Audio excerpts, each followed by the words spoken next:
towards the middle of my high school is when I lost a couple friends to drinking and driving. I personally dove more into drinking and smoking weed and just doing all of the, basic stuff. I lost my dad to an overdose at that time. It just progressively got darker and darker and darker. I started taking pain pills.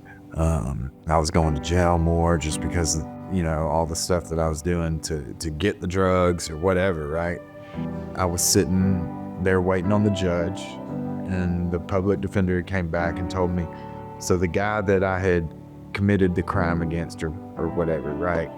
He was willing to drop all charges if I went and got help. And then she comes back and she says, hey, not sure what changed in his heart, but he said, if you'll go get help, we will drop everything today. And my first thought was, well, if I could just stay in jail a little bit longer, I might not have to go do treatment, And then I've got a son, and at the time he was about 7 years old. And she said, or your son will find you in an alley dead. And I remember just thinking that. I pictured it. I imagined him going through the same thing I just went through a year ago, losing my dad. And that's when I agreed, and it took about 4 days, and I was out of jail and headed to Asheville. The people in Jackson thought, for me, because I was hard-headed and young and wild, right? And they were like, I think he would be a good fit for that place in Savannah. So I come here, and I was a little bit thrown off, honestly, because I'd never felt anything like that. Prior to all of that, I had never felt wanted. I got my certificate, and he gives us a coin when we complete here. And I went back there, and somebody took a picture of me. I was just smiling.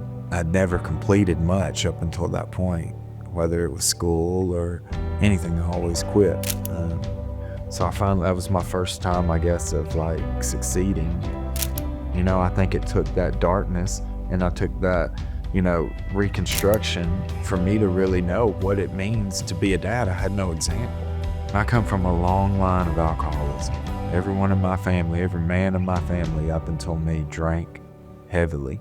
And I hope that I put the end to that generational curse, And now my son doesn't have to go through what I went through.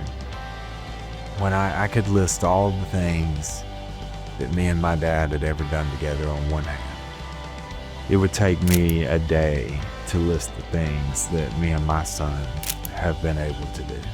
After I'd gotten out of Asheville, always felt like I wanted to work in the treatment field, right? And then I got what I like to say is just the opportunity of a lifetime.